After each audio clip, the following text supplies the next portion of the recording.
Meet the editors. സർക്കാരിന്റെ U ടേണോ എന്നതാണ് ചോദ്യം.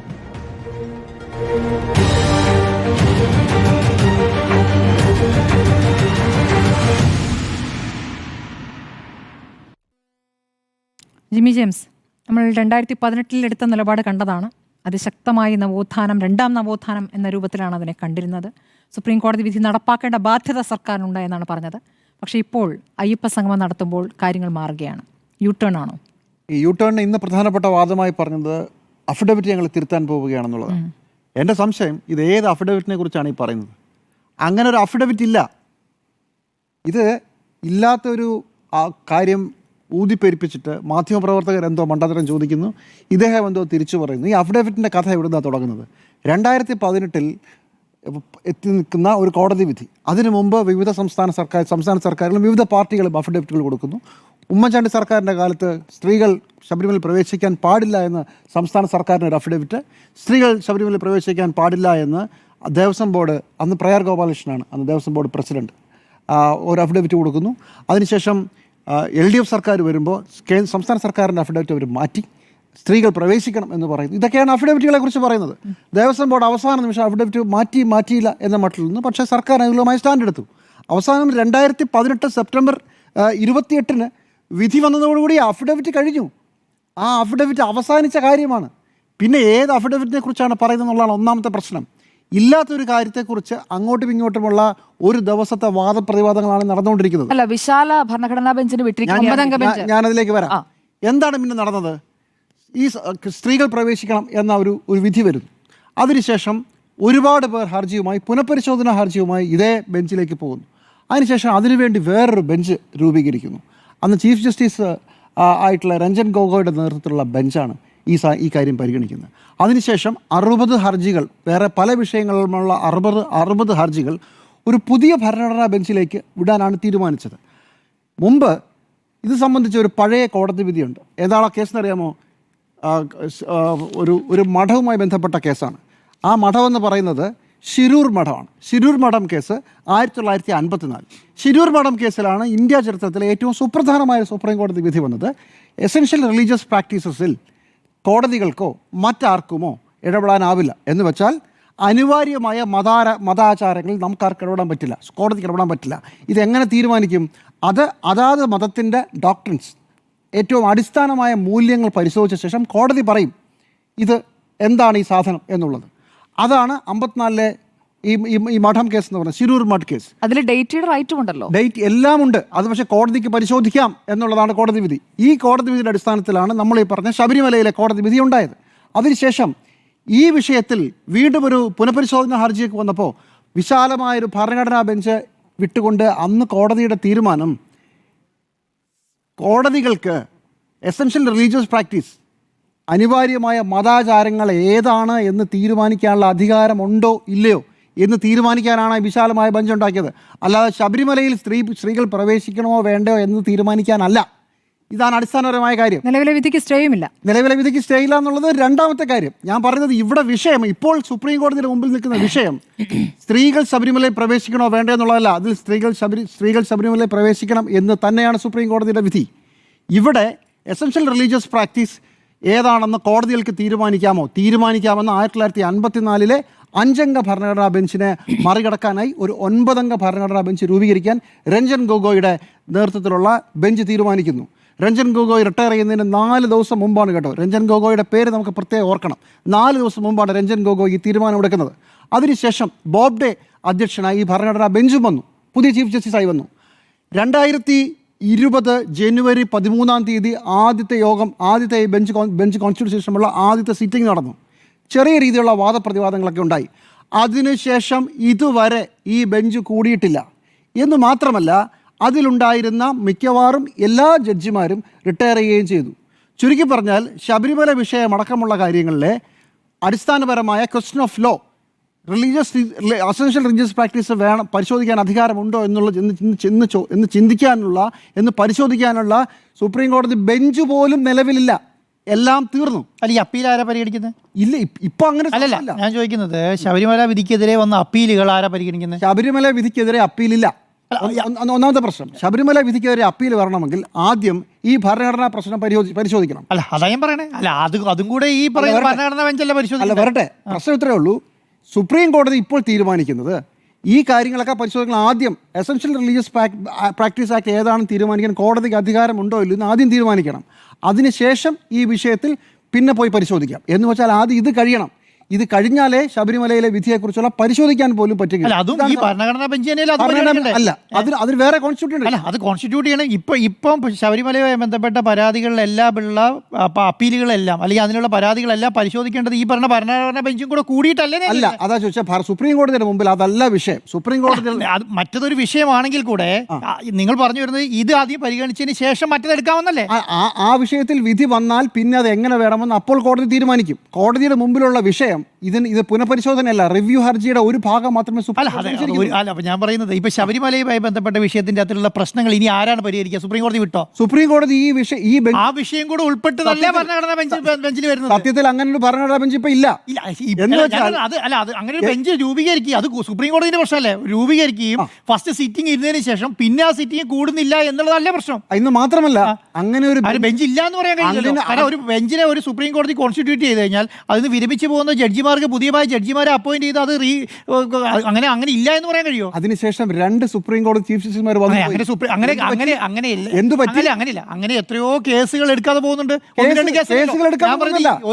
ഒരു ബെഞ്ച് ബെഞ്ചേ ഇല്ലാതാകുന്ന അപൂർവങ്ങളിൽ അപൂർവമായ കേസാണ് സുപ്രീം കോടതി എന്നുള്ള കാര്യത്തിൽ തർക്കം വേണ്ട. അങ്ങനെ തന്നെയാണ്. ഞാൻ എന്റെ വിഷയം, നമ്മുടെ വിഷയം സുപ്രീം കോടതിയിൽ സംഭവമല്ല. ഞാനെന്റെ വിഷയത്തിലേക്ക് വരികയാണ്. അതുകൊണ്ട് ഈ ഇന്നത്തെ അഫിഡവിറ്റിൽ യൂട്ടേൺ അടിച്ചു എന്ന് പറഞ്ഞാൽ, അങ്ങനെ അഫിഡവിറ്റ് ആദ്യമേ ബെഞ്ച്, ഇനിയിപ്പോൾ ഒരു വാദത്തിന് താങ്കൾ പറഞ്ഞത് ശരിയാണെങ്കിൽ പോലും ആദ്യമേ ബെഞ്ച് കൂടണമല്ലോ. ഈ ബെഞ്ച് കൂടുമ്പോഴാണല്ലോ അഫിഡവിറ്റ് കൊടുക്കേണ്ടത്, അല്ലാതെ പഴയ അഫിഡവിറ്റ് അല്ലല്ലോ. അപ്പോൾ ചുരുക്കി പറഞ്ഞാൽ അഫിഡവിറ്റ് തിരുത്തലില്ല. 2, ഈ കേസ് വരുമ്പോൾ കൊടുക്കേണ്ട നിങ്ങളുടെ അഫിഡവിറ്റിൽ എന്താ വരേണ്ടത്? ശബരിമലയിൽ സ്ത്രീകൾ കയറണമോ വേണ്ടോ എന്നുള്ളതല്ല. ഈ എസൻഷ്യൽ റിലീജിയസ് പ്രാക്ടീസ് സുപ്രീം കോടതികൾക്ക് പരിശോധിക്കാൻ അധികാരമുണ്ടോ ഇല്ലോ എന്ന കാര്യത്തിലാണ്. അല്ല, അങ്ങനെയല്ല. ഏത് കേസൊക്കെയാണോ പരിഗണിക്കുന്നത് ആ കേസും അല്ല. ശരി, ഇപ്പൊ ഞാൻ പറഞ്ഞു, ഇപ്പൊ പിന്നെ തിരുവിതാംകൂർ ദേവസ്വം ബോർഡ് കൊടുത്ത പരാതിയാണെങ്കിൽ ആ പരാതിയുമായി ബന്ധപ്പെട്ട അഫിഡവിറ്റ് ആണ് ഫയൽ ചെയ്യേണ്ടത്, അല്ലേ? അല്ലാതെ വേറെ ഒന്നും തിരുവനന്തപുരം ദേവസ്വം കൊടുത്ത് ഫയൽ ചെയ്യാൻ പറ്റില്ല. അങ്ങനെയല്ല. ഈ കാര്യത്തിൽ സുപ്രീം കോടതിക്ക് മുമ്പിൽ റിവ്യൂ പെറ്റീഷൻ ഈ കോടതി വിധി പുനഃപരിശോധിക്കണം. 2 കാര്യങ്ങളാൽ. ഒന്ന്, ഇത് സ്ത്രീകൾക്ക് പ്രവേശനം കൊടുക്കുന്നത് ശരിയല്ല. രണ്ടാമത്തേത്, ഇത്തരം കാര്യങ്ങൾ സുപ്രീം കോടതിക്ക് പരിശോധിക്കാൻ അധികാരമില്ല. ആ പോയിന്റ് എടുത്തിട്ട് പറഞ്ഞു, ഇത് പരിശോധിക്കാൻ നമ്മളൊരു ഭരണഘടനാ ബെഞ്ച് രൂപീകരിക്കുകയാണ്. ആ ഭരണഘടനാ ബെഞ്ചിലാണ് ആദ്യം ഈ ചോദ്യം വരുന്നത്. അപ്പോൾ ഞാൻ പറഞ്ഞു വന്നത്, ആ ചോദ്യത്തിലാണ് ആദ്യം ഉത്തരം. അപ്പോൾ അഫിഡവിറ്റ് പോകുമ്പോൾ ആ അഫിഡവിറ്റാണ് ആദ്യം പോകേണ്ടത്. ഇനി ഇതൊന്നും വേണ്ടെന്നേ. 2020 ജനുവരി 13 ശേഷം ഇങ്ങനൊരു വിഷയമേ ഉന്നയിച്ചിട്ടില്ല. കഴിഞ്ഞ 5 വർഷമായി ഈ വിഷയം ഡെഡാണ്. അപ്പോൾ ഇന്നത്തെ ചോദ്യം എന്തായിരുന്നു? നിങ്ങൾ കോടതിയിൽ നിങ്ങളുടെ അഫിഡവിറ്റ് തിരുത്തുമോ? അപ്പം ദേവസ്വം ബോർഡ് പ്രസിഡന്റ് പറഞ്ഞു, അത് ആലോചിക്കാം. തിരുത്താൻ അഫിഡവിറ്റ് ഇല്ല. ഇതാണ് എൻ്റെ പോയിന്റ്. അഫിഡവിറ്റ് ഇല്ലെന്നേ. അഫിഡവിറ്റ് ഉണ്ടെങ്കിലല്ലേ പിന്നെ തിരുത്തുന്ന പ്രശ്നമുള്ളൂ. അല്ല, അതൊരു ഞാൻ ചോദിക്കുന്ന പിന്നെ അവിടെ ഭരണഘടനാ ബെഞ്ചിന്റെ മുന്നിൽ ഒരു അഫിഡവിറ്റ് കൊടുക്കേണ്ടി വരികയാണെങ്കിൽ കൊടുക്കുക എന്നുള്ള ഉദ്ദേശത്തോടു കൂടി പറയാം. 2018 പിണറായി വിജയൻ സർക്കാർ വന്നതിന് ശേഷം കൊടുത്തിരിക്കുന്ന അഫിഡവിറ്റിന്റെ അതേ അഫിഡവിറ്റ് തന്നെയാണോ ഇപ്പോൾ കൊടുക്കുന്നതെന്നാണ് ചോദ്യം. ആ ചോദ്യത്തിന്റെ മറുപടി ആയിട്ടാണ് അദ്ദേഹം പറയുന്നത് എന്ത്, ആ കാര്യത്തെക്കുറിച്ച് ആലോചിക്കാം എന്ന് പറയുന്നത്. നിലപാട് 2016 നിലപാട് തന്നെയാണോ 2025 എന്നുള്ളതാണ് ചോദ്യം. ആ ചോദ്യത്തിനുള്ള മറുപടി ആ ചോദ്യത്തിലേക്ക് വരാം. ഞാൻ ഇതിന്റെ നിയമം അറിഞ്ഞിട്ട് സർക്കാർ നിലപാടിലേക്ക് വരാം. ഞാൻ പറഞ്ഞ നിയമം അനുസരിച്ച് ഈ കാര്യത്തിൽ സർക്കാരിന്റെ അഫിഡവിറ്റ് സുപ്രീം കോടതിയിൽ ഹൈക്കോടതിയിൽ ശബരിമലയിൽ സ്ത്രീകൾക്ക് പ്രവേശിക്കാം എന്നാണ് അഫിഡവിറ്റിൽ. ആ അഫിഡവിറ്റ് ആ കോടതിയിൽ നിൽക്കില്ല. അതല്ല ചോദ്യം. ക്വസ്റ്റ്യൻ ഓഫ് ലോ ആണ് സുപ്രീം കോടതിയിലെ ഭരണഘടനാ ബെഞ്ച് പരിശോധിക്കുന്നത്. ഭരണഘടനാ ബെഞ്ച് അതേ പരിശോധിക്കുള്ളൂ. ഭരണഘടനാ ബെഞ്ച് അത് പിന്നെ അതൊക്കെ പിന്നത്തെ കാര്യം. ഈ വിഷയത്തിൽ ഭരണഘടനാ ബെഞ്ച് ഇത് മാത്രമേ ഞാൻ പറഞ്ഞു വരുന്നത്. ഇപ്പോഴെങ്കിലും ഈ സാധനം തൊടാൻ പറ്റില്ലെന്നാണ് ഇതിന്റെ ഒന്നാമത്തെ കാര്യം. ഒന്ന്, ഇത് തീരണം. 2, ഈ പറയുന്ന പോലെ വേറൊരു ബെഞ്ച് എനിക്കറിയില്ല, ഞാൻ നിയമത്തിനില്ല. പക്ഷേ എന്തായാലും അത് പിന്നെ വരേണ്ട കാര്യമാണ്. എന്തായാലും അങ്ങനെ ഒരു അഫിഡവിറ്റ് നിലവിലില്ല, അതുകൊണ്ട് തിരുത്തേണ്ട ആവശ്യമില്ല. ഇനി പുതിയൊരു അഫിഡവിറ്റാണ് വരുന്നതെങ്കിൽ അടുത്ത കാലത്തെങ്കിലും അങ്ങനെ ഒരു അഫിഡവിറ്റ് വരേണ്ട ഒരു സാങ്കത്യവും വരുന്നില്ല. ഇതാണ് ഒന്ന്. കാരണം സുപ്രീം കോടതിക്ക് ഇത്രയും വലിയ താല്പര്യം ഉണ്ടായിരുന്നെങ്കിൽ 5 വർഷത്തേക്ക് ഇത്രയും കത്തുന്ന വിഷയത്തിൽ 5 വർഷമായിട്ട് ഈ ബെഞ്ച് എന്താ കോൺസ്റ്റിറ്റ്യൂട്ട് ചെയ്യാത്ത, ആരും എന്താ ആവശ്യപ്പെടാത്ത, ആർക്കും വേണ്ടാത്ത, ഇതൊക്കെ അവസാനിച്ചു.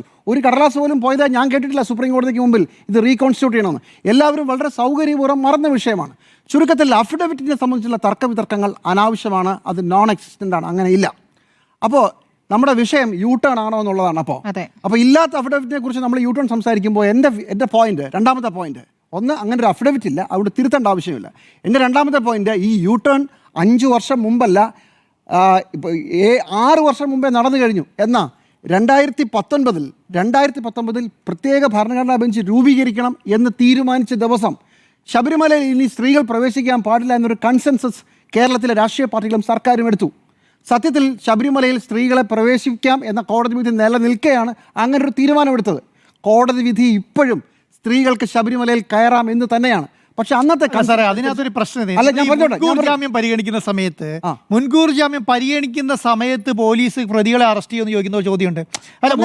ഒരു മിനിറ്റ്, കോടതിന് മുന്നിൽ സ്റ്റേ കൊടുത്തിട്ടുണ്ടാവില്ല, അറസ്റ്റ് ചെയ്യാൻ പാടില്ല പറഞ്ഞിട്ടുണ്ടാവും, എല്ലാം പറഞ്ഞിട്ടുണ്ടാവും. പക്ഷെ മുൻകൂർ ജാമ്യം പരിഗണിക്കുന്ന സമയത്ത് നിങ്ങൾ പ്രതികളെ അറസ്റ്റ് ചെയ്യണമെന്ന് ചോദിക്കുന്ന ചോദ്യമുണ്ട്. അതുപോലെ തന്നെയാണ് ഇത്.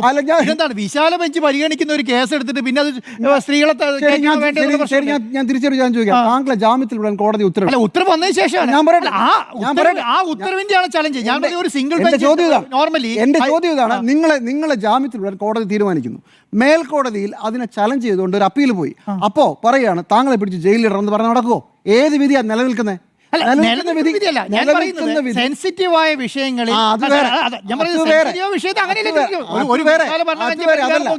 അതല്ല വിഷയം. കോടതി വിധിയുടെ നിയമമാണ് പറഞ്ഞത്. നിയമം അനുസരിച്ച് ആ വിധി നിലനിൽക്കലാണ്. ഒരാളെ ജയിലിൽ നിന്ന് തുറന്നുവിടാൻ പറഞ്ഞാൽ അതിനുശേഷം അതിനെ ചലഞ്ച് ചെയ്തുകൊണ്ടൊരു ഹർജി പോയാൽ തുറന്നു വിട്ട വിധിയെ നിൽക്കൂ.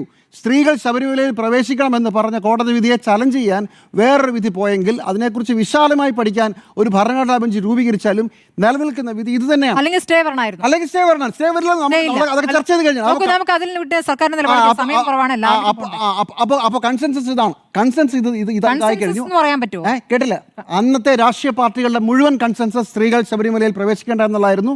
കോൺഗ്രസിനും BJPക്കും സന്തോഷമായിരുന്നു, CPM എങ്ങനെയെങ്കിലും ഇന്ന് തലയൂരിയാൽ മതിയെന്നായിരുന്നു. അതുകൊണ്ട് സുപ്രീം കോടതിയുടെ ഭരണഘടനാ ബെഞ്ച് കോൺസ്റ്റിറ്റ്യൂഷൻ ചെയ്ത തീരുമാനം ഇതാണെന്ന് വ്യാഖ്യാനിച്ചും ഇനി കൂടുതൽ കലാപങ്ങൾ ഉണ്ടാവാതിരിക്കാനെന്ന് പറഞ്ഞ് കോടതി വിധി അംഗീകരിക്കുന്നത് പോലെ സ്ത്രീകളെ തടയാൻ തീരുമാനിച്ചു. അതാണ് ആദ്യത്തെ യു ടേൺ. രണ്ടാമത്തെ യു ടേൺ, സർക്കാർ സ്ത്രീകൾക്ക് മുഴുവൻ സംരക്ഷണം കൊടുക്കണമെന്ന് പറഞ്ഞു. ആ സംരക്ഷണ അടിസ്ഥാനത്തിൽ 2 സ്ത്രീകൾ, ബിന്ദു അമണിയും കനകദുർഗയും ശബരിമലയിൽ കയറി. ചെന്നൈയിൽ നിന്ന് മനീതി സംഘം 10-20 സ്ത്രീകൾ ഇവിടെ വന്ന് കയറാൻ ശ്രമിച്ചു. എറണാകുളത്ത് നിന്ന് ലിബി CS എന്നൊരു സ്ത്രീ, കഴക്കൂട്ടത്ത് നിന്ന് മേരി സ്വീറ്റി, കോഴിക്കോട് നിന്ന് ബിന്ദു കല്യാണി, കരുനാഗപ്പള്ളിയിൽ നിന്ന് SP മഞ്ജു മുതലായ ഏതാണ്ട് 17-18 പേർ മനീതി സംഘത്തെ ഒറ്റയ്ക്കെടുത്തു കഴിഞ്ഞാൽ ഇത്രയും പേർ കയറാൻ ശ്രമിച്ചു. ഇവർക്കെല്ലാവർക്കും പിന്നീട് എന്താണ് സംഭവിച്ചതെന്ന് കേരളം കണ്ടതാണ്. ഈ ശബരിമല പ്രവേശം കത്തിനിന്ന ആ വിവാദം കത്തിനിന്ന ആ മണ്ഡലകാല സമയത്ത് ഇവർക്കെല്ലാം സംരക്ഷണം കൊടുക്കാൻ പോലീസ് ഉണ്ടായിരുന്നു. കോടതി വിധി പ്രത്യേക ഭരണഘടനാ ബെഞ്ചിലേക്ക് ഈ സാധനം പോയതിന് തൊട്ട് പിന്നാലെ ഈ വിഷയം അവസാനിച്ച സർക്കാർ പ്രഖ്യാപിച്ച അന്ന് ഈ സ്ത്രീകളെ മുഴുവൻ ഇടതു മുന്നണി സർക്കാർ കൈവിട്ടു. ഒരൊറ്റ പോലീസ് സംരക്ഷണം ഉണ്ടായില്ല. കേരളത്തിൽ മുഴുവൻ, കേരളത്തിന് പുറത്തും ഓടി നടന്ന് ഇവർ അടി വാങ്ങിച്ചു, പെപ്പർ സ്പ്രേ വാങ്ങിച്ചു, മുളക് പൊടി മേത്ത് തേക്കപ്പെട്ടു. ആരും തിരിഞ്ഞു നോക്കിയില്ല. ഒരു സർക്കാരും ഒരു DYFI സംരക്ഷകനും ഉണ്ടായില്ല. അതായിരുന്നു സംസ്ഥാന സർക്കാരിൻ്റെ യു ടേൺ നമ്പർ 2. 2 യു ടേണുകൾ.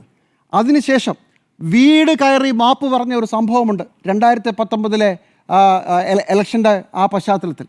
സംസ്ഥാന സെക്രട്ടറി കോടിയേരി ബാലകൃഷ്ണൻ അടക്കം ശബരിമലയിൽ ചെയ്ത് അബദ്ധമായെന്ന് പറഞ്ഞ് യു ടേൺ നമ്പർ 3. ഇങ്ങനെ 3 യു ടേണുകൾ 6 വർഷം മുമ്പ് കേരളത്തിൽ നടത്തിയ ഒരു സർക്കാരിനെ കുറിച്ചാണ് നമ്മൾ ഇപ്പോൾ യു ടേൺ അടിച്ചോ എന്ന് പറയുന്നത്. യു ടേൺ അന്ന് നടന്നു കഴിഞ്ഞതാണ്. ഇനിയിപ്പോൾ എന്താണ്? അന്ന് ഒരുക്കി വെച്ച കളം, ശബരിമലയിൽ ഞങ്ങൾ എല്ലാ പാപങ്ങളും പരിഹരിച്ചു എന്ന് പറഞ്ഞ് പതുക്കെ കളമൊരുക്കി വരികയായിരുന്നു. എല്ലാ കാര്യങ്ങളും സെറ്റായി, എല്ലാവരെയും ഡീൽ ചെയ്തു. അത് NSSനെ, SNDPയെ, അന്നത്തെ മുഴുവൻ സമുദായ സംഘടനകളെയും ഏതാണ്ട് സെറ്റിൽ ചെയ്ത ശേഷം ഇടതുമുന്നണി സർക്കാർ, CPIM ഇടതുമുന്നണി സഖ്യമെന്ന നിലയിൽ അവരടുത്ത ഘട്ടത്തിലേക്ക് കടക്കുകയാണ്. ഇത്ര നേരം എതിർപ്പായിരുന്നല്ലോ, ഇനി അതിനെ വോട്ടാക്കി മാറ്റാനുള്ള അടുത്ത തന്ത്രമാണ്. ആ തന്ത്രം 5 വർഷം മുമ്പത്തെ യു ടേണിന് ശേഷം കളമൊരുക്കി വന്നതിന് ശേഷമുള്ള അടുത്ത നീക്കമാണ്. അതുകൊണ്ട് രാഷ്ട്രീയമായി വളരെ ഗംഭീരമായ ഒരു പൊളിറ്റിക്കൽ മൂവാണ് നടത്തിയിരിക്കുന്നത്. അത് 5 വർഷം മുമ്പ് യു ടേൺ അടിച്ച് എത്രയോ കിലോമീറ്റർ സഞ്ചരിച്ച് തിരിച്ചു വന്നിട്ട് ഒരു പുതിയ പന്ഥാവിലേക്ക് പുതിയൊരു എല്ലോ അങ്ങനെ എന്തെങ്കിലും വളവെടുത്തിട്ട് പുതിയൊരു നീക്കം നടക്കുന്നു. അതിൽ അന്തം വിട്ട് നിൽക്കുകയാണ് കോൺഗ്രസും BJP. Shri Andrew Augustine. സർക്കാർ ഒരു യൂട്ടേൺ എടുക്കുന്നില്ല. ശബരിമലയുടെ വികസനം മാത്രമാണ് സർക്കാരിൻ്റെ ലക്ഷ്യം. ആ സർക്കാർ ആ സംവിധാനമായി മുന്നോട്ട് പോകുമ്പോൾ അതിന് സമ്മതിക്കുന്നില്ല. അത്രയേ ഉള്ളൂ. വികസനം ആര് കൊണ്ടുവന്നാലും വേണ്ടില്ല. LDF സർക്കാരാണോ കൊണ്ടുവരുന്നത്? ഇവിടെ വികസനമൊന്നും വേണ്ട, ഞങ്ങൾ എതിർക്കുന്നുള്ള സാമാന്യ ഈ തിരുവിതാംകൂർ ദേവസ്വം ഉണ്ടല്ലോ, അദ്ദേഹം പഴയ കോൺഗ്രസ്സുകാരനാണ്. ഞങ്ങളുടെ അടുത്ത് ഒരു കോൺഗ്രസ്സുകാരനെ നിങ്ങൾ എടുത്തുകൊണ്ട് പോയിട്ട് CPM-ൽ കൊണ്ടുപോയി അവിടുത്തെ ദേവസ്വം ബോർഡ് പ്രസിഡൻ്റാക്കി അദ്ദേഹം എടുക്കുന്ന നടപടിയൊക്കെ ഞങ്ങൾ അംഗീകരിക്കണോ എന്നുള്ള ശൈലിയിലാണെന്ന് പ്രതിപക്ഷ നേതാവ് VD സതീശൻ അയാളെ കാണാൻ പോലും മൈൻഡാക്കിയില്ലോ.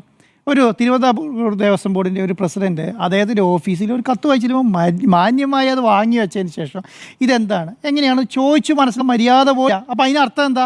അതിനർത്ഥം ഇതിനെ പൂർണ്ണമായിട്ട് എതിർക്കുക എന്നുള്ളതാണ്. എന്താണ് സംഭവിക്കുന്നത്? ഒരാളെ കാണാൻ ചെല്ലുമ്പോൾ, ഇപ്പോൾ സാമാന്യ മര്യാദയ്ക്ക് ഒരാളെ കാണാൻ ചെല്ലുമ്പോൾ എന്താണ് സംഭവിക്കുന്നത്? നിങ്ങൾ എന്താണ് ഉദ്ദേശിക്കുന്നത്? ഏത് ശൈലിയിലാണ്? പ്രതിപക്ഷ നേതാവാണല്ലോ, ഭരണഘടനാ സംവിധാനത്തിൻ്റെ ഭാഗമായിട്ടിരിക്കുന്ന ആളല്ലേ. അദ്ദേഹത്തെ ഒരാൾ കാണാൻ ചെല്ലുമ്പോൾ അതാരാണ്? തിരുവിതാംകൂർ ദേവസ്വം ബോർഡ് പ്രസിഡൻ്റാണ്. അപ്പോൾ അദ്ദേഹം കാണാൻ ചെല്ലുമ്പോൾ ആ ഒരു കത്ത് മേടിച്ച് വെച്ചിട്ട് ചോദിക്കണം എന്താണ് ഇത്, നിങ്ങൾ എങ്ങനെയാണ് ചെയ്യാൻ ഉദ്ദേശിക്കുന്നത്, ഏത് ശൈലിയിലാണ് ഈ കാര്യങ്ങളൊന്നും ഞങ്ങൾക്ക് അംഗീകരിക്കാൻ കഴിയില്ല എന്ന് പറയാനുള്ള മര്യാദ പോലും ഇല്ല. അപ്പോൾ അതിനർത്ഥം എന്താ? പൂർണ്ണമായിട്ട് എതിർക്കുക എന്നുള്ളതാണ്. ആ സംവിധാനമായിട്ട് ഞങ്ങൾ മുന്നോട്ട് പോകാൻ തീരുമാനിക്കുന്നില്ല, ഞങ്ങൾ കാണാൻ തീരുമാനിക്കുന്നില്ല. ഞങ്ങൾ എന്താണ്, നിങ്ങൾ അയ്യപ്പ സംഘമോ ആഗോള അയ്യപ്പ സംഘമോ എന്താണ് അവിടെ വികസനം ഒക്കെ കൊണ്ടുവന്നുള്ളൂ, പക്ഷേ ഞങ്ങൾ എതിർക്കും എന്നുള്ളൊരു ശൈലി എന്നുള്ളത് മാത്രമേ ഉള്ളൂ. അതിന് വേണ്ടിയിട്ടുള്ള എന്ത് തിരക്കൂട്ടിയിട്ടാണ് യോഗം ചേരുന്നത്? എന്തിനു വേണ്ടിയാണ് യോഗം ചേരുന്നത്? സംഗമം തകർക്കണം, വികസനം തകർക്കണം, അത്രയേ ഉള്ളൂ. അല്ലാതെ ഒരു ദിവസം കൊണ്ട് വേറെ കാര്യത്തിനൊന്നും നമ്മൾ യോഗം ചേർന്ന് കണ്ടില്ലല്ലോ. UDF യോഗം കണ്ടായിരുന്നു. ഈ അടുത്ത ദിവസങ്ങളിലെല്ലാം വലിയ വാർത്തകൾ വന്നായിരുന്നല്ലോ. ഒരു UDF യോഗം തന്നിട്ട് പിന്നെ തീരുമാനം എടുക്കുന്നത് കണ്ടില്ലല്ലോ. നമ്മൾ കണ്ടില്ല. അപ്പോൾ എന്താ തീരുമാനം എടുക്കാത്തത്? അപ്പം അതെന്താണ്? അത് അവരുടെ പാർട്ടിയുടെ കാര്യമാണ്. അതിനകത്ത് യോഗം ചേർക്കാനൊന്നും നേരമില്ല. അതൊന്നും നടപടി സ്വീകരിക്കേണ്ട കാര്യമില്ല. പക്ഷേ ഈ കാര്യത്തിൽ നടപടി സ്വീകരിക്കണം. എന്താണ്? ഇതൊരു വികസനമാണ്. ഈ വികസനത്തെ തകർക്കണം. ആ വികസനത്തെ തകർക്കുമ്പോൾ എന്താണ്? മുന്നോട്ട് പോകാൻ കഴിയില്ല. വയനാട് തുരങ്കപാത കണ്ടപ്പോൾ അങ്ങനെയല്ല വന്നേ. വയനാട്ടിൽ തുരങ്കപാത വരാൻ ഞങ്ങൾ അനുവദിക്കില്ല എന്നാണ് പറയുന്നത്. ആ ശൈലിയല്ല അത് ഉപയോഗിച്ചത്. അവിടെ ടൗൺഷിപ്പ് വരണ്ട, അതാണല്ലോ ശൈലി. അപ്പോൾ അതേ ശൈലി തന്നെ ഇവിടെയും. ആ ശൈലി എടുത്തിട്ട് മുന്നോട്ട് പോകുന്നു എന്നുള്ളതിലേക്ക് അപ്പുറമൊന്നുമില്ല. എന്താണ് ഇവിടെ ഇപ്പം നടക്കുന്ന പ്രശ്നം? സാമാന്യമായി ചിന്തിച്ചു. ആഗോള അയ്യപ്പ സംഗമം നടന്നാൽ എന്താണ് ദോഷം? ആ ദോഷം എന്ന് പറഞ്ഞു തന്നാൽ മതി. എന്ത് ദോഷമാണ് ആഗോള അയ്യപ്പ സംഗമം നടക്കുന്നതോടുകൂടി ഉണ്ടാകുന്നത്? കേരളത്തെ അയ്യപ്പ വിശ്വാസികൾക്ക് എന്തെങ്കിലും ബുദ്ധിമുട്ടുണ്ടാകുന്നുണ്ടോ? കേരളത്തിലെ വിശ്വാസത്തെ എന്തെങ്കിലും ബാധിക്കുന്നുണ്ടോ? അല്ലെങ്കിൽ കേരളത്തിലെ ഈ ആചാരാനുഷ്ഠാനങ്ങളിൽ എന്തെങ്കിലും മാറ്റം വരുന്നുണ്ടോ? എന്തെങ്കിലും മാറ്റം വരുന്നുണ്ടോ? ഇതാണല്ലോ അയ്യപ്പ വിശ്വാസികളുടെ കൂടെ നിൽക്കുന്ന ഒരു പാർട്ടിയാണെങ്കിൽ, ഒരു പ്രസ്ഥാനങ്ങളാണെങ്കിൽ എന്താ ചെയ്യേണ്ടത്? ഈ അയ്യപ്പ വിശ്വാസത്തെ ബാധിക്കുന്ന എന്തെങ്കിലും ഉണ്ടാവണം, അല്ലെങ്കിൽ ആചാരാനുഷ്ഠാനങ്ങളെ ബാധിക്കുന്ന എന്തെങ്കിലും പ്രശ്നങ്ങൾ ഉണ്ടാവണം, അല്ലെങ്കിൽ അതുമായി ബന്ധപ്പെട്ട എന്തെങ്കിലും ഒരു പ്രശ്നമായി ഒരു വിശ്വാസിക്ക് ഉണ്ടാകുന്ന പ്രശ്നങ്ങളുമായി ബന്ധപ്പെട്ട കാര്യത്തിൽ ഒരു പ്രശ്നം ഉണ്ടാവണം. എന്തെങ്കിലും ഒരു കാര്യം ഉണ്ടെങ്കിൽ ചൂണ്ടിക്കാണിക്കുക. പിന്നെ നിലപാടെന്താ? നിങ്ങൾ 2018 എന്ത് നിലപാട് സ്വീകരിച്ചു? അതാണല്ലോ ചോദ്യം. നിങ്ങൾക്കത് മാറ്റാൻ പറ്റുമോ? നിങ്ങളത് മാറ്റിയോ? അതാണ് ചോദ്യം. ആ ചോദ്യം ചോദിക്കേണ്ടതും അത് തിരുത്തൽ വരുത്താൻ ഉദ്ദേശിക്കുന്ന ആൾ അത് തീരുമാനിക്കേണ്ട പാർട്ടി CPM-ഉം ഇടതുപക്ഷമാണ്. അത് അവർക്ക് ആ നിലപാട് സ്വീകരിച്ചാൽ അവർക്ക് നിലപാടെടുത്ത് പോവാം. അതാണെന്ന് ഗോവിന്ദ മാഷ് പറഞ്ഞത്. എന്ത്? നിങ്ങൾ ഞങ്ങളുടെ കാര്യത്തിൽ നിങ്ങൾ തീരുമാനം എടുക്കണം, നിങ്ങൾ വരുന്നില്ലെങ്കിൽ ഇവിടെ സംഗമം നടക്കാതിരിക്കില്ല എന്നുള്ളതാണ്. ഈ അയ്യപ്പരുടെ ഭാഗത്ത് നിൽക്കുകയാണ്, അയ്യപ്പ വിശ്വാസികളുടെ ഭാഗത്ത് നിൽക്കുകയാണ്, അല്ലെങ്കിൽ ശബരിമലയുടെ ഭാഗത്ത് നിൽക്കുകയാണെങ്കിൽ എന്താണ് പറയുന്നത്? ഇങ്ങനെ ഒരു സംഗമം നടക്കുന്നതോടുകൂടി ഇന്ന പ്രശ്നങ്ങളുണ്ടാവും എന്നുള്ളത് അത് പറയാൻ UDF-ന് പറ്റുന്നുണ്ടോ? അല്ലെങ്കിൽ കോൺഗ്രസ്സിന് പറ്റുന്നുണ്ടോ? ഇപ്പം എന്താ സംഭവിച്ചത്? പെട്ടിരിക്കുകയാണ്. UDF പെട്ടിരിക്കുകയാണ്. ആഗോള അയ്യപ്പ സംഗമം നടക്കുന്നതോട് കൂടിയിട്ട് ഇവർക്ക് എന്ത് പറയണമെന്നറിയില്ല. പക്ഷെ ഒരു കാര്യം അറിയാം, എന്താണ്? മുഖ്യമന്ത്രി രാജിവെക്കണം. പഴയ ശങ്കരാടീൻ്റെ സിനിമയിൽ പറയുന്ന പോലെയാണ്, എന്ത് പറഞ്ഞാലും അവസാനം മുഖ്യമന്ത്രി രാജിവെക്കണം എന്ന് പറയുന്ന ഒരു ശൈലി ഉണ്ടല്ലോ. ആ ശൈലിയിലേക്ക് പോവാണ്. നിങ്ങൾ ആഗോള സംഗമം എന്താണ്? നിങ്ങൾ ആഗോള സംഗമം നടത്തുമ്പോൾ നിങ്ങൾ 2018 കാര്യം പറയാൻ സൗകര്യമില്ലാന്നേ. എന്തിനാ 2018 കാര്യം പറയും? ഇത് 2025 7 വർഷം കഴിഞ്ഞു. 7 വർഷത്തിനകത്ത് കാലോചിതമായ മാറ്റങ്ങളെല്ലാം സംഭവിച്ചിട്ടുണ്ടാവും. ആ മാറ്റം സംഭവിക്കുമ്പോൾ ഈ ശബരിമല എന്ന് പറയുന്ന സംവിധാനത്തിനകത്ത് മലേഷ്യയിൽ നിന്ന് വിശ്വാസികൾ വരണ്ട എന്ന അഭിപ്രായം കോൺഗ്രസിനുണ്ടോ? ശ്രീലങ്കയിൽ നിന്ന് വിശ്വാസികൾ വരണ്ട എന്നുള്ള അഭിപ്രായം കോൺഗ്രസിനുണ്ടോ? ഈ പറയുന്ന നേപ്പാളിൽ നിന്ന് വിശ്വാസികൾ വരണ്ട എന്നുള്ള അഭിപ്രായം കോൺഗ്രസിനുണ്ടോ? ഇങ്ങനെ ഉണ്ടെങ്കിൽ പറഞ്ഞോളൂ. ഇന്നേതാ ഞാൻ മലേഷ്യയിൽ നിന്ന് ആരും വരണ്ട കേട്ടോ, ശ്രീലങ്കയിൽ നിന്ന് ആരും വരണ്ട, നേപ്പാളിൽ നിന്ന് ആരും വരണ്ട കേട്ടോ, സംസ്ഥാനത്ത് പുറത്തുനിന്ന് ഒരാൾ പോലും വരണ്ട കേട്ടോ, അങ്ങനെ പറഞ്ഞോളൂ. പ്രശ്നമല്ല. പക്ഷേ വരണമെന്നും അവർക്ക് സൗകര്യങ്ങൾ ഒരുക്കണമെന്നും അവർക്ക് വേണ്ട എന്താണ് സുഗമമായി അയ്യപ്പ ദർശനം നടത്തി തിരിച്ചു പോകാൻ കഴിയുമെന്നുള്ള രീതിയിൽ ഈ അയ്യപ്പ ശബരിമലയെ അതിനനുസരിച്ച് വികസിപ്പിക്കണമെന്ന് ആഗ്രഹിക്കുന്ന പാർട്ടിയാണെങ്കിൽ അതിനോട് സഹകരിക്കുകയല്ലേ വേണ്ടേ? ആ നിലപാടുണ്ടോ കോൺഗ്രസ്സിന്? ആ നിലപാട് പ്രതിപക്ഷ നേതാവിനുണ്ടോ? ആ നിലപാടിന് പ്രതിപക്ഷ നേതാവ് ഇല്ലാതെ തന്നെ പറയുന്ന കാര്യം എന്താ? പറയുന്ന കാര്യം എന്ന് പറഞ്ഞാൽ ആ യോഗത്തിന് വരുന്ന ആ ഡോക്യുമെൻ്റ് പോലും, ഒരു ഇൻവിറ്റേഷൻ കത്ത് പോലും വാങ്ങി വെച്ച് നോക്കി എന്താണ് നിങ്ങൾ നടപ്പിലാക്കുന്നതെന്ന് ചോദിക്കാൻ പോലുമുള്ള ഒരു മാന്യത കാണിക്കുന്നില്ല എന്നുള്ളതാണ്. അതുകൊണ്ടാണ് ഞാൻ പറഞ്ഞത് ഇതിനെ കണ്ണടച്ച് എതിർക്കുക, എന്ത് കാര്യം വന്നാലും കണ്ണടച്ച് എതിർക്കുക എന്നുള്ളതാണ്. ഇനി സ്ത്രീ പ്രവേശത്തിൽ യൂട്ടേൺ ആണോന്നാണ് ആയിക്കോട്ടെ, സ്ത്രീ പ്രവേശനത്തിൽ യൂട്ടേൺ. ഞാൻ അതിനൊരു കാര്യം പറഞ്ഞുതരാം. സ്ത്രീ പ്രവേശനത്തിൽ എന്ത് നിലപാട് സർക്കാർ എടുത്താലും ഇപ്പോൾ അവിടെ സ്ത്രീകൾ കയറുന്നില്ലല്ലോ. ഇപ്പം സ്ത്രീകൾ കയറുന്നുണ്ടോ? നാളെ രാവിലെ സ്ത്രീകളെ ശബരിമലയിലേക്ക് കയറ്റാൻ പോകുന്നില്ലല്ലോ. അപ്പോൾ അങ്ങനെയുള്ള ഞാൻ പറയുന്നത് അങ്ങനെ ഒരു മിനിറ്റ് ശബരിമല യുവതീ പ്രവേശനവുമായി ബന്ധപ്പെട്ട് സുപ്രീം കോടതി വിധി നടപ്പിലാക്കി. ആ വിധി നടപ്പിലാക്കിയ കോടതി തന്നെ വിശാല ബെഞ്ചിനെ രൂപീകരിച്ചു. ആ ബെഞ്ച് പരിശോധിച്ചിട്ട് വിധി നടപ്പിലാക്കാനാണ് പറയുന്നതെങ്കിൽ ഒരു ജനാധിപത്യ പാർട്ടി എന്നുള്ള നിലയ്ക്ക് CPM അതനുസരിച്ച് നിലപാടെടുത്ത് മുന്നോട്ട് പോകാനേ പറ്റുള്ളൂ എന്ന്. അതിനപ്പുറത്തേക്കൊന്നും പറ്റില്ല.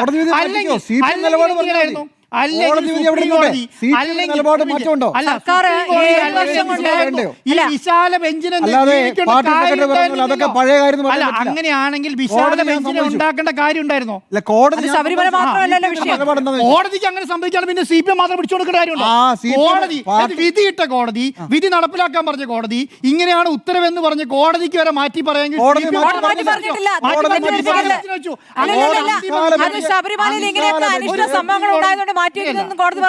ഒരു സുപ്രീം കോടതി വിധി എന്ന് പറഞ്ഞാൽ സുപ്രീം കോടതി വിധി നമ്മൾ എപ്പോഴും കാണുന്ന അന്തിമ വിധിയായിട്ടാണ്.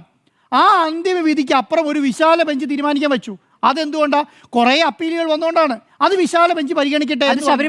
മാത്രമല്ല ഏത് കാര്യങ്ങളായിക്കോട്ടെ അതും കൂടെ പരിഗണിക്കാൻ ഒരു വിശാല ബെഞ്ചിന് വെച്ച് കഴിഞ്ഞാൽ ആ ബെഞ്ച് ഉത്തരവാകുന്നതിന് മുന്നേ ഞങ്ങൾ ഇതാ കയറ്റാൻ പോകുന്ന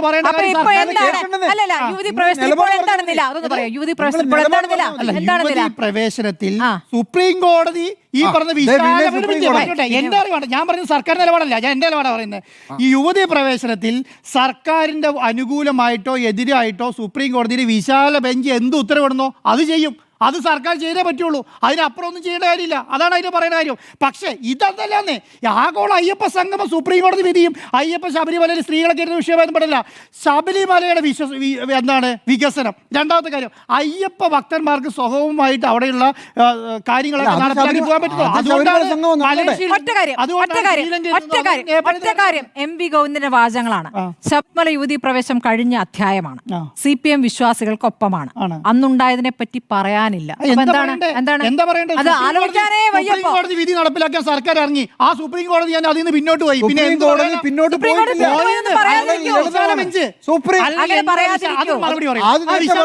അത് നേരത്തെ പറഞ്ഞില്ലേ? ഞാൻ പറയട്ടെ, ഞാൻ ഇതുമായി ബന്ധപ്പെട്ട അപ്പീലുകൾക്ക് ആര് പരിശോധിക്കും? പറഞ്ഞേ. ഇതുപെട്ട അപ്പീലുകൾ ഇപ്പോൾ പരിശോധിക്കില്ല. ആര് പറഞ്ഞു? ഞാൻ പറയുന്നു. ഞാൻ കോടതി വിധി വായിക്കാം. കോടതി വിധി വായിച്ചു തരാം. കോടതി വായിച്ചു 2 വിഷയങ്ങളാണ് വന്നത്. സാറേ അത് മനസ്സിലായി. ആ അപ്പീൽ ആരാ പരിശോധിക്കുന്നത്? പിന്നെ വരുള്ളൂ. വന്നാൽ മതി. ഞാൻ അതിനുശേഷം എടുത്താൽ മതി. അത് പറ്റില്ല. അത് കഴിഞ്ഞ ശേഷം സംഘത്തെയോ അല്ലെങ്കിൽ ഇപ്പൊ ബിന്ദു അമ്മണീനെ അവിടെ കേട്ടണമെന്നാണ് പറയണേ. അങ്ങനെയല്ല. കോടതി പറയട്ടെ. കോടതി അങ്ങനെ പറയില്ല. നമ്മുടെ സർക്കാർ നിലപാടല്ലേ ഇത് വേഗം കോടതിയിലേക്ക് തിരിക്കുന്ന ബുദ്ധിയാണ്.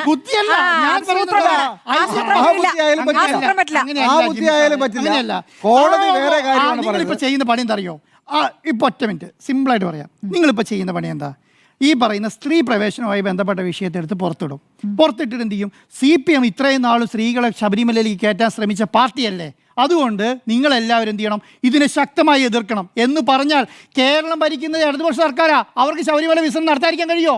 ശബരിമല വികസനം നടത്തണം. അതുമായിട്ട് മുന്നോട്ട് പോകണം. ഇപ്പം എന്താ കോൺഗ്രസ് ചെയ്തുകൊണ്ടിരിക്കുന്നത് അറിയോ?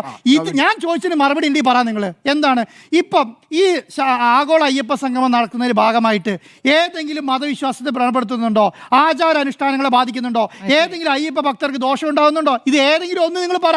എന്നിട്ട് നിങ്ങൾ പല കാര്യങ്ങളിലൂടെ കടന്നുപോയി. എന്താണ് കടന്നുപോയത്? 7 വർഷത്തിനിടെ സുപ്രീം കോടതി തന്നെ വിശാല ബെഞ്ച് വെച്ചില്ലേ? വലിയ മാറ്റം.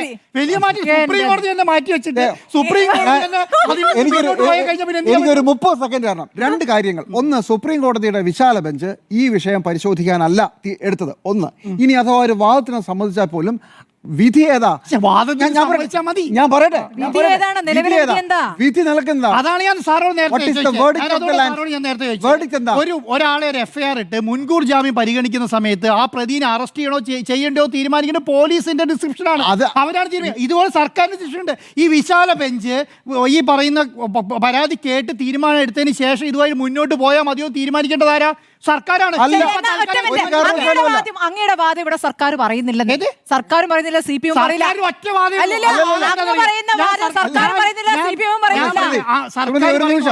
ഉള്ളൂ. അല്ലല്ല സാറേ, ഒറ്റ മിനിറ്റ്. മറുപടി പറഞ്ഞോളൂ. ഞാൻ നേരത്തെ പറഞ്ഞതാ, ഇത്ര ഒറ്റ കാര്യമുള്ളൂ.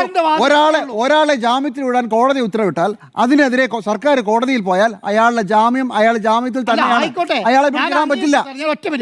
അതുപോലെയാണ് സ്ത്രീകളെ ശബരിമല കയറ്റാൻ ഉത്തരവിട്ടാൽ ആ ഉത്തരവ് നിലനിൽക്കുന്നിടത്തോളം സർക്കാരിന്റെ വാദം ഇത്രയേ ഉള്ളൂ. ഒന്നാമത്തെ കാര്യം, അയ്യപ്പ വിശ്വാസികൾക്ക് ദോഷം വരാതെ എന്താണ് ശബരിമല വികസനം നടത്തുക.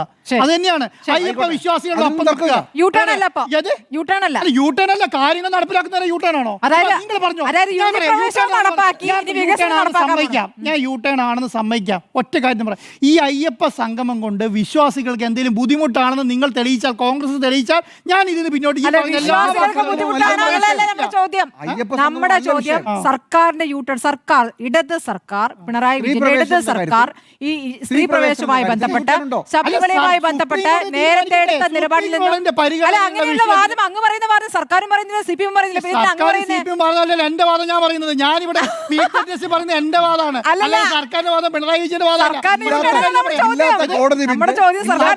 സർക്കാരിന്റെ യൂട്ടേൺ ആണോ എന്ന് ചോദിച്ചു കഴിഞ്ഞാൽ ഞാൻ പറഞ്ഞത് സുപ്രീം കോടതി തീരുമാനം എടുത്തതിന് ശേഷം പറയാതെ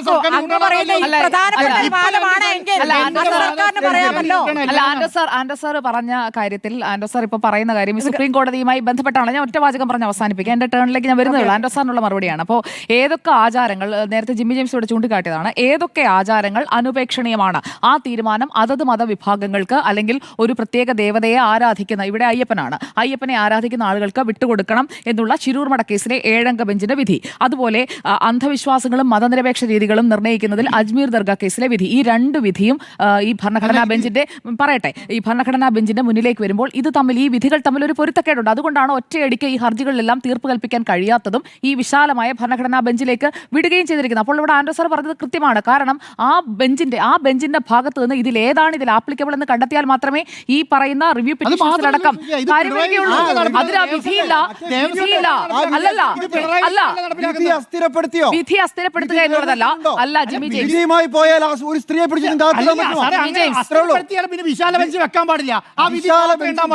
സുജിയ, സർക്കാരിന്റെ യൂട്ടേൺ ആണോ? സർക്കാരിൻ്റെത് ഉറപ്പായും യു ടേൺ തന്നെയാണ്. കാരണം ഇതേ സർക്കാർ തന്നെയാണല്ലോ, 1-ാം പിണറായി വിജയൻ സർക്കാരിന്റെ കാലത്താണ് ശബരിമല യുവതീ പ്രവേശന വിധി സുപ്രീം കോടതിയിൽ നിന്ന് വരുന്നത്. അന്ന് നവോത്ഥാന സംരക്ഷണ സമിതി രൂപീകരിക്കുന്നത്, വനിതാ മതിൽ കിട്ടുന്നത്, ഈ നവോത്ഥാന സംരക്ഷണ സമിതി തന്നെ രൂപീകരിച്ചത് ഈ ശബരിമല യുവതീ പ്രവേശനവുമായി ബന്ധപ്പെട്ടാണ്. പിന്നീട് അത് നിർജ്ജീവമായി പോകുന്നു. അതിനെ പുനരുജ്ജീവിപ്പിക്കാനോ അതിനെ തലപ്പത്തിരിക്കുന്ന വെള്ളാപ്പള്ളി നടേശൻ പറയുന്നത് തിരുത്താനോ ഒന്നും സർക്കാർ തയ്യാറാകാത്തത് സർക്കാരിന്റെ മാറി വരുന്ന നിലപാടിന്റെ ഒരു പ്രതിഫലനമായി നമ്മൾ കണ്ടുകൊണ്ടിരിക്കുകയാണ്. അപ്പോൾ ഇത് യു ടേൺ അല്ല എന്ന് ആൻഡോ സർ പറയുന്നത് കേട്ട് സത്യത്തിൽ ഞാൻ ഞെട്ടിപ്പോയി. കാരണം യു ടേൺ അല്ല എന്ന് നമുക്ക് എങ്ങനെ പറയാൻ കഴിയും? കാരണം തുടർച്ചയായിട്ട് എനിക്ക് തോന്നുന്നു ഓരോ ഇടത്തും, അതായത് ഒരു 500 മീറ്റർ കൂടുന്തോറും യു ടേൺ എടുത്തെടുത്താണ് ഈ 2-ാം പിണറായി വിജയൻ സർക്കാർ ഇപ്പോൾ 9 വർഷം പൂർത്തിയാക്കി 10-ാം വർഷത്തിലേക്ക് കടന്നിരിക്കുന്നത്. അപ്പോൾ വഴിയിൽ കാണുന്ന എല്ലാ യു ടേണുകളും എടുത്തെടുത്ത് നോക്കുകയാണ്. അത് വോട്ടുറപ്പിക്കുന്നതിന് വേണ്ടിയിട്ടുള്ള യു ടേൺ ആണ്. ഇത് U turn for votes, U turn for Hindu votes. അല്ല, പ്രതിപക്ഷത്തിന്റെ കാര്യം അവിടെ നിൽക്കട്ടെ, ഭരിക്കുന്നവരുടെ കാര്യം പറഞ്ഞിട്ട് പ്രതിപക്ഷത്തേക്ക് വരാം. അപ്പോൾ ഇവിടെ ഭരണപക്ഷത്തിന്റെ ഭാഗത്ത് നിന്ന്, CPIMന്റെ ഭാഗത്ത് നിന്ന്, പ്രത്യേകിച്ചും CPI ഞാനിതിൽ ചേർക്കുന്നില്ല, കാരണം CPIയുടെ നിലപാട് എന്താണെന്ന് അവരാണ് പറയേണ്ടത്. അത് LDFന്റെ മൊത്തം നിലപാടാണോ MV ഗോവിന്ദ മാഷ് പറയുന്നത് എന്നുള്ളത് CPIയുടെ ബിനോയ് വിശ്വം വ്യക്തമാക്കട്ടെ. അതാണ് ബിനോയ് വിശ്വം വ്യക്തമാക്കട്ടെ. അതുകൊണ്ടാണ് ഞാൻ അതിനുവേണ്ടി വെയിറ്റ് ചെയ്യുന്നത്. ഇതുവരെ ഒരു പ്രതികരണവും അവരുടെ ഭാഗത്ത് നിന്ന് വരുന്നില്ല. അത് അവർ മൗനം പാലിക്കുകയാണ്. ആ മൗനം എന്ന് പറയുന്നത് മൗനം സമ്മതമാണോ? മൗനം ഇല്ല, ഒരിക്കലും ഇല്ല. നമ്മളെല്ലാം കണ്ടുപോകണമല്ലോ, അല്ലാതെ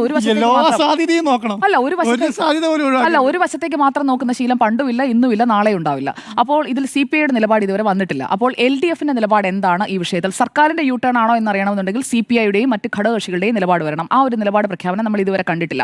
നിലവിൽ ഇത് CPIM-ന്റെ നിലപാടാണ്. അത് സർക്കാരിന്റെ നിലപാടായി കൺവേർട്ട് ചെയ്യാൻ കഴിയും. കാരണം CPIM-ന് ആധിപത്യമുള്ള MLA-മാർ കൂടുതലായി അവരുടെ പക്കലുള്ള അവർക്കൊരു തീരുമാനം സ്വന്തം താല്പര്യത്തിൽ എടുത്ത് അത് മറ്റുള്ളവരിലേക്ക് എത്തിക്കാൻ കഴിയുന്ന ഒരു സാഹചര്യം നിലവിലുണ്ട്. മന്ത്രിസഭയിലാണെങ്കിലും ആ രീതിയിലുള്ള ഒരു മൃഗീയ ആധിപത്യം ഉള്ള സ്ഥിതിക്ക് ഇത് തന്നെയായിരിക്കും നിലപാട് സർക്കാരിന്റെ. അപ്പോൾ മൊത്തത്തിൽ യൂടേൺ അടിക്കുകയാണ്. ഞങ്ങളും ഇതിന്റെ ഈ പ്രായച്ചിത്തത്തിന്റെ ഇപ്പോൾ ശരിക്കും പറഞ്ഞു കഴിഞ്ഞിട്ടുണ്ടെങ്കിൽ ഇടതുപക്ഷം അല്ലെങ്കിൽ CPIM ചെയ്തുകൊണ്ടിരിക്കുന്നത് ഒരു പരിഹാരക്രിയയാണ്.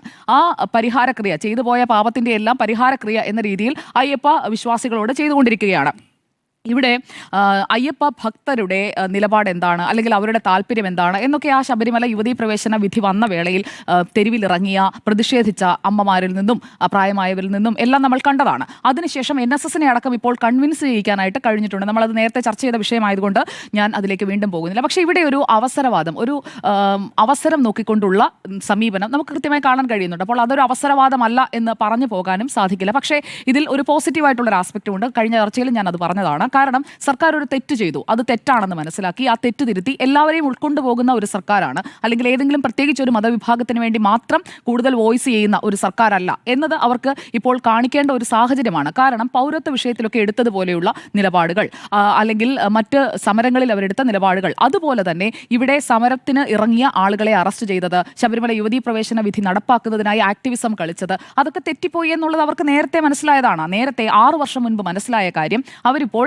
കൂടുതൽ ക്ലാരിറ്റിയോടുകൂടി തിരുത്താനായിട്ടുള്ള ഒരു സമീപനം എടുക്കുന്നു എന്നതിന്റെ ഏറ്റവും നല്ല എക്സാമ്പിളായിട്ട് ഈ പരിപാടി മാറാൻ പോവുകയാണ്. പക്ഷേ ഈ പരിപാടി കൊണ്ട് അവർ ഉദ്ദേശിക്കുന്നത് എന്താണ് എന്നത് കൂടി നമ്മൾ നോക്കണം.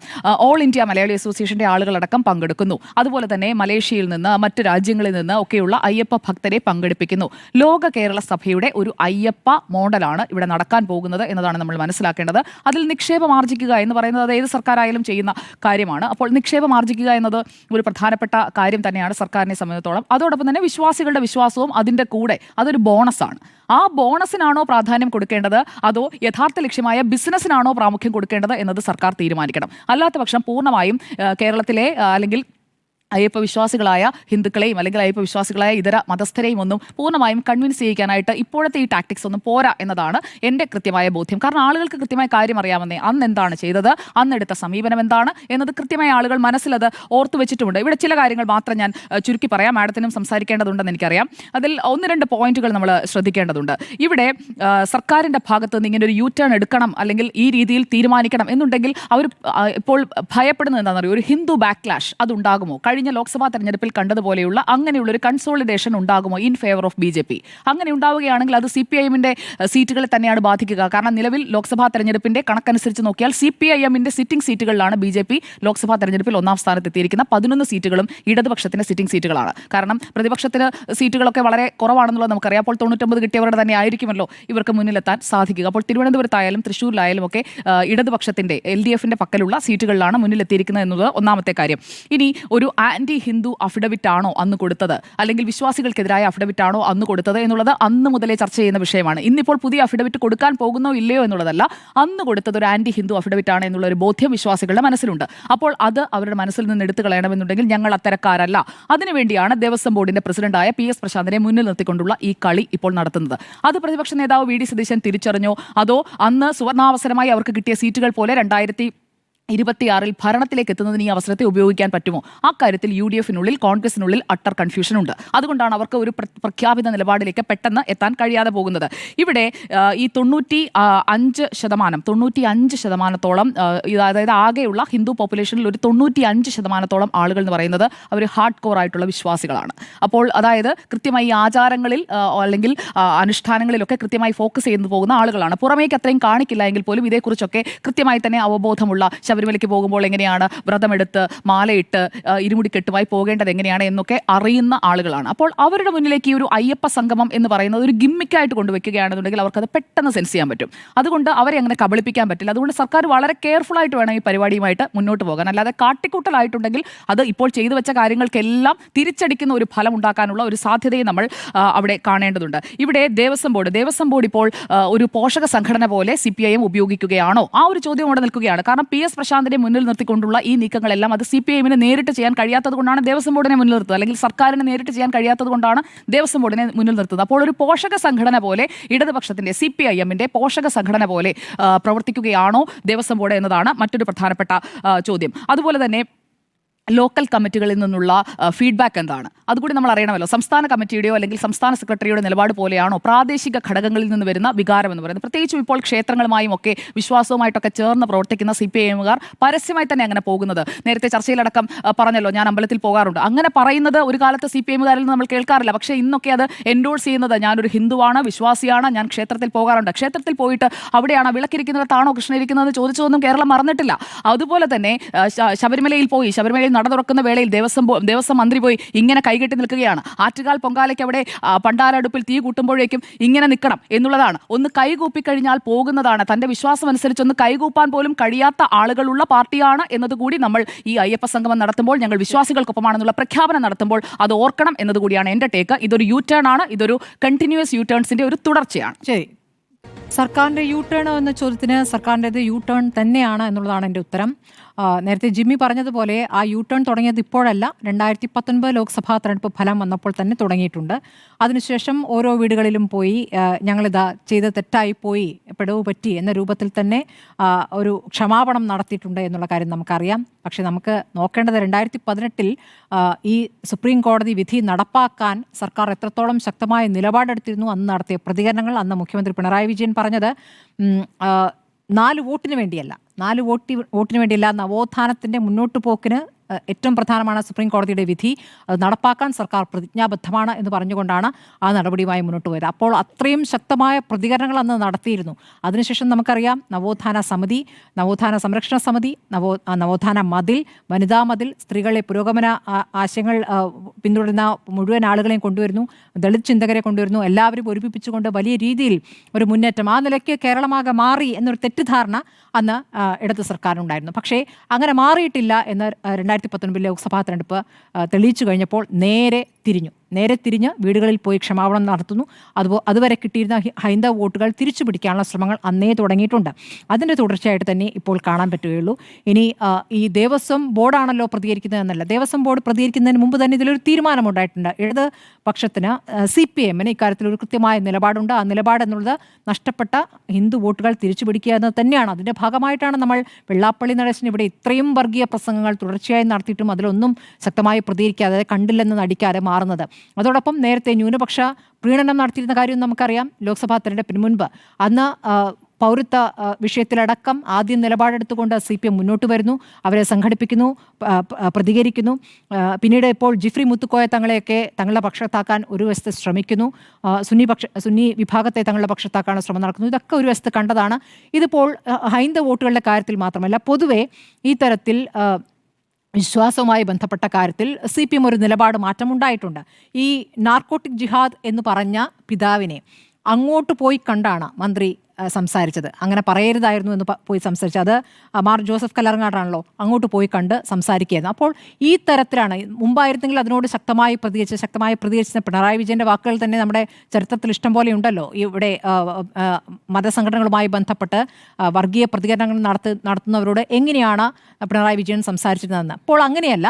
ഇപ്പോൾ അതിൽ നിന്ന് മാറി വോട്ടാണ് പ്രധാനം, ഇനിയും മൂന്നാമതും പിണറായി സർക്കാരിന് അധികാരത്തിൽ, അല്ലെങ്കിൽ LDF സർക്കാരിന് അധികാരത്തിൽ വരേണ്ടതുണ്ട് എന്ന ലക്ഷ്യം മുന്നിൽ കണ്ടുകൊണ്ട് വോട്ടാണ് മുഖ്യം, വോട്ട് തന്നെയാണ് പ്രധാനം, 4 വോട്ട് തന്നെയാണ് പ്രധാനം എന്ന രൂപത്തിലേക്ക് ഇടത് സർക്കാർ പോകുന്നു എന്നുള്ളതാണ്. അതിൻ്റെ ഭാഗമായിട്ടാണ് ഈ പറയുന്ന ആഗോള അയ്യപ്പ സംഗമം. എന്തുകൊണ്ട് ആഗോള ശബരിമല സംഗമം എന്നാക്കിയില്ല, അയ്യപ്പ സംഗമം എന്നാക്കുന്നത്? ഈ പറയുന്നത് ഒരു പ്രായശ്ചിത്തം, നേരത്തെ ചെയ്ത് തെറ്റായി പോയി എന്ന് അവർ കരുതുന്നു, അത് തിരുത്തുക എന്ന നടപടിയിലേക്കാണ്. അതുകൊണ്ടാണ് MV ഗോവിന്ദൻ പറയുന്നത് യുവതീ പ്രവേശം കഴിഞ്ഞ അധ്യായമാണ്, ഇനി ആ അധ്യായം പുറകിലേക്ക് തുറക്കരുത് എന്നാണ് പറയുന്നത്. അതിനി പറയാൻ താല്പര്യമില്ല എന്നാണ് പറയുന്നത്. CPM വിശ്വാസികൾക്കൊപ്പം ആണെന്നാണ് പറയുന്നത്. അതായത് പിണറായി സർക്കാർ ഇനി ആചാര സംരക്ഷകരാണ്. നോക്കൂ, ആചാര സംരക്ഷകരായി ഇവിടെ CPM വരുമ്പോൾ BJPക്ക് ആകെ ബുദ്ധിമുട്ടാവുകയാണ്. കാരണം ഞങ്ങളാണല്ലോ അത് ഏറ്റെടുത്തിരുന്നത്, ഞങ്ങളുടെ റോളിലേക്ക് നിങ്ങൾ എന്താണ് വരുന്നത് എന്നുള്ള അങ്കലാപ്പാണ് അവരുടെ പ്രതികരണങ്ങളിൽ നിന്ന് വരുന്നത്. അതുകൊണ്ടാണ് ഹിന്ദു ഐക്യവേദി ആയാലും BJP ആയാലും സർക്കാരിൻ്റെ വോട്ട് തന്ത്രമാണെന്നുള്ള കാര്യത്തിൽ ഒരു തർക്കവുമില്ല. അന്ന് കോൺഗ്രസ് എടുത്ത നിലപാട് സുപ്രീം കോടതി വിധിയാണ്, അതിനെതിരെ പരസ്യമായ ഒരു സമരത്തിലേക്ക് പോകേണ്ടതില്ല, പക്ഷേ ഞങ്ങളുടെ നിലപാട് വിശ്വാസത്തിനൊപ്പമാണ് എന്ന നിലപാടെടുത്തുകൊണ്ട് അവർ തെരുവിലേക്ക് ഇറങ്ങിയില്ല. ഈ പറഞ്ഞ മാതിരി പ്രക്ഷോഭങ്ങളിലേക്ക് ഇറങ്ങിയില്ല. ആ നിലപാട് ഇറങ്ങിയല്ലോ. അല്ല, വലിയ രീതിയിലുള്ള ഈ പറയുന്ന BJP നടത്ത പ്രക്ഷോഭങ്ങളിലേക്ക് പോലെയൊന്നും കോൺഗ്രസ് പോയിട്ടേ ഇല്ല. അത് അവർക്ക് തെരഞ്ഞെടുപ്പിൽ ഗുണം ചെയ്തു. അതായത് വിശ്വാസത്തിനൊപ്പം നിൽക്കുന്നു എന്ന നിലപാടെടുക്കുകയും ചെയ്തു. ഇസ്ലാമിയും വെൽഫെയർ പാർട്ടിയൊക്കെ ആയിട്ട് അല്ല, ഞാനൊന്ന് പറഞ്ഞോട്ടെ വിശ്വാസത്തിനൊപ്പം നിൽക്കുന്നു എന്ന് കൃത്യമായി ബോധ്യപ്പെടുത്തുകയും അതേസമയം ഈ പറഞ്ഞ കോടതി വിധിക്കെതിരെ പോകാതുകയും ചെയ്ത് അതിനോട് കൂടി ചേർന്നാണ് ആളുകൾ നിന്ന്, വോട്ടർമാർ നിന്ന്. അതുകൊണ്ട് അത് ഗുണം ചെയ്തു. അപ്പോൾ അതാണ് സംഭവിച്ചത്. ഇപ്പോൾ NSSനെയും SNDP യോഗത്തെയും ഇങ്ങോട്ടേക്ക് ഈ വിഷയത്തിൽ അടുപ്പിക്കാൻ കഴിഞ്ഞു. SNDP യോഗം വെള്ളാപ്പള്ളി നടേശൻ അങ്ങോട്ടും ഇങ്ങോട്ടും പറയുന്നതാണ്. ഇടയ്ക്ക് BJP മോദി നല്ലതാണെന്ന് പറയും, ഇടയ്ക്ക് പിണറായി വിജയൻ നല്ലതാണെന്ന് പറയും. ഇപ്പോൾ നിലവിൽ ഈ വിഷയത്തിൽ ഈ സംഭവത്തെ സ്വാഗതം ചെയ്യുകയാണ്. NSS ആകട്ടെ, NSSുമായി ഈ ബന്ധമൊന്ന് നന്നാക്കാനുള്ള ശ്രമങ്ങൾ കൃത്യമായി നടന്നിട്ടുണ്ട്. പിണറായി വിജയൻ നേരത്തെ തന്നെ സുകുമാരൻ നായരെ പോയി കാണുകയും ഒക്കെ ചെയ്തിട്ടുള്ള കാര്യങ്ങളുണ്ട്. അപ്പോൾ ഒരു ബന്ധം ഒന്ന് നന്നായി വരുന്നു. സുകുമാരൻ നായർ പറയുന്നതിനനുസരിച്ചാണോ സമുദായ വോട്ട് പോവുക എന്നുള്ള മറ്റൊരു വിഷയം നിൽക്കുന്നത്. കാരണം 9 വർഷം തന്നെ ഭരണം കൂടി വിലയിരുത്തുമല്ലോ. ഈ പറയുന്ന മാതിരി പ്രീണനം മാത്രമല്ലല്ലോ കാര്യം. ഇനി ഈ പറയുന്ന വികസനവുമായി ബന്ധപ്പെട്ടാണ് ഈ ആഗോള അയ്യപ്പ സംഗമം എന്ന് പറയുന്നത്. വികസനവുമായി ബന്ധപ്പെട്ടാണെങ്കിൽ വിശ്വാസികൾ മാത്രം എന്ന് പറയുകയും അവിടേക്ക് രാഷ്ട്രീയക്കാരൊന്നും വേണ്ട എന്ന് നിലപാടെടുക്കുകയും ചെയ്തിട്ടുണ്ട്. അതായത് ഈ ആഗോള അയ്യപ്പ സംഗമത്തിൽ പങ്കെടുത്ത് നേരെ ശബരിമലയിലേക്ക് പോകാം എന്ന രീതിയിൽ മാലയിട്ടാണോ ഈ പറയുന്ന അന്യ രാജ്യങ്ങളിലുള്ള വിശ്വാസികളടക്കം വരുന്നതെന്നുള്ള അറിയില്ല. കാരണം അങ്ങനെയാണ് പറയുന്നത്.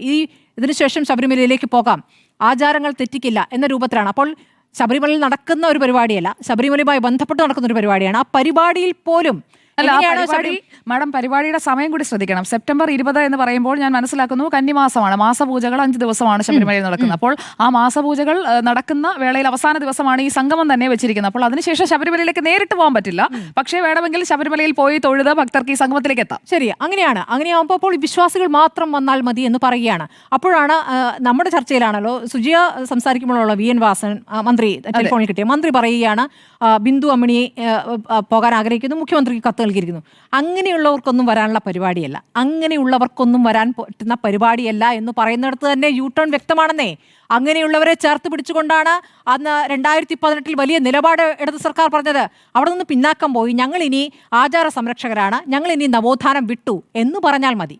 അത് പറഞ്ഞാൽ മതി, ആ പ്രശ്നം അവിടെ തീരുന്നു. അല്ല, ആചാര സംരക്ഷിക്കാൻ ഒരു സർക്കാർ തയ്യാറായി കഴിഞ്ഞാൽ അത് എല്ലാ മതവിഭാഗങ്ങളുടെ ആചാരത്തിന് നിലയ്ക്ക് തന്നെ അവർ പറയുകയാണ്. അതുകൊണ്ടാണ് പറയുന്നത് ഇനി വിശ്വാസികൾക്കൊപ്പം ഞങ്ങളുണ്ടെന്നും പഴയ അധ്യായം ഇനി തുറക്കണ്ട എന്നും പറയുന്നു. ഇനി UDFിലേക്ക് വരികയാണെങ്കിൽ കോൺഗ്രസ് ഇപ്പോൾ ശക്തമായ പ്രതികരണം അന്ന് VD സതീശൻ പറഞ്ഞാണ്, ഇന്നൊന്നും പറഞ്ഞിട്ടില്ല, ഇന്ന് അദ്ദേഹം മാറിപ്പോയി. പക്ഷേ ഈ ലീഗിന് മറ്റൊരു നിലപാടെന്ന് പറഞ്ഞു. ലീഗ് എന്ത് നിലപാടെടുക്കുന്നേ ഒന്ന് പറഞ്ഞു. ലീഗ് ഒരു നിലപാട് ആഗോള അയ്യപ്പ സംഗമം ശരിയല്ല എന്ന് മുസ്ലിം ലീഗിൽ പറഞ്ഞു കഴിഞ്ഞാൽ നിങ്ങൾ ആ മുസ്ലിം ലീഗിലെ മുസ്ലിം മാത്രം എടുക്കില്ലേ? അതാണ് ഇപ്പോഴത്തെ കേരളത്തിലെ സ്ഥിതി. ഒരു മിനിറ്റ് പറയട്ടെ. അതുകൊണ്ടാണ് മുസ്ലിം ലീഗ് ഒരു നിലപാട് പറയാത്ത. മുസ്ലിം ലീഗ് പറയേണ്ട കാര്യമില്ല. മുസ്ലിം ലീഗ് ആഗോള അയ്യപ്പ സംഗമത്തെ കുറിച്ച് പറയേണ്ട കാര്യമില്ല. സർക്കാരിനെ ഇക്കാര്യത്തിൽ ദുഷ്ടലാക്കാണെങ്കിൽ കൂടിയും ആഗോള അയ്യപ്പ സംഗമത്തിൽ ലീഗ് നിലപാട് പറയില്ല. അത് അവരുടെ ഒരു മര്യാദയാണ്. ആ മര്യാദയ്ക്ക് വിട്ട് അവരൊരു രാഷ്ട്രീയ പ്രതികരണത്തിലേക്ക് കടന്നാൽ നിങ്ങൾ ആ മുസ്ലിം ലീഗിനെ മുസ്ലിം എന്ന് മാത്രമാക്കും. അതുകൊണ്ടാണ് ആ പ്രതികരണം അവർ നടത്താത്തത്. അത് UDFിനകത്ത് ചർച്ച ചെയ്യേണ്ടടുത്ത് അവർ ചർച്ച ചെയ്യും. അത് കോൺഗ്രസ് നിലപാട് നേരത്തെ പറഞ്ഞു കഴിഞ്ഞതാണ്. നിങ്ങൾ ന്യൂനപക്ഷ പ്രീണനം നടത്തി ഇപ്പോൾ ഭൂരിപക്ഷ വർഗീയതയ്ക്ക് വളം വയ്ക്കാനുള്ള നടപടികൾ നടത്തുന്നു എന്നതാണ് കോൺഗ്രസിന്റെ പ്രതികരണം. ഇനി അതിൽ മാറ്റം വരുമോ? കോൺഗ്രസിനകത്ത് മറ്റു നേതാക്കൾക്ക് മറ്റു നിലപാടുണ്ടോ എന്നറിയില്ല. ഇതുവരെ VD സതീശൻ മാത്രമാണ് പ്രതികരിച്ചത്. ഇന്ന് മാധ്യമങ്ങൾ പിന്നാലെ പോയപ്പോൾ അദ്ദേഹം പ്രതികരിക്കാതെ പോവുകയും ചെയ്തിരിക്കുന്നു. ഇതാണ് നമ്മുടെ മുന്നിലെ യാഥാർത്ഥ്യം. ഏതായാലും സർക്കാർ ഇക്കാര്യത്തിൽ U-turn ആണെന്ന കാര്യത്തിൽ ഒരു സംശയമില്ല. ആദ്യം ദേവസ്വം ബോർഡ് പ്രസിഡന്റിന്റെ പ്രതികരണം വരുന്നു, പിന്നീട് VN വാസവന്റെ പ്രതികരണം വരുന്നു, ഇപ്പോഴതാ ഏറ്റവും പ്രധാനപ്പെട്ട പാർട്ടി സെക്രട്ടറിയുടെ പ്രതികരണം വരുന്നു. അപ്പോൾ ഇതാണ് ആചാര സംരക്ഷകരായി ഇടത് സർക്കാർ മാറിയിരിക്കുന്നു. നടക്കട്ടെ, നവോത്ഥാനം പറണത്ത് വയ്ക്കൂ. സർക്കാരിൻ്റെ U-turn എന്ന ചോദ്യത്തിന് യെസ് എന്നാണ് എൻ്റെയും അഭിപ്രായം. നമുക്ക് 3 പേരുടെ അഭിപ്രായം യെസ് എന്നും ഒരാളുടെ അഭിപ്രായം നോ എന്നുമാണ്. ആ നോ എല്ലാ ദിവസവും എൻ്റെയാണ് നോ ആറ്, ഇത് പക്ഷേ ആൻഡ്രോ സാറിൻ്റെ നോയാണ്. ശരി.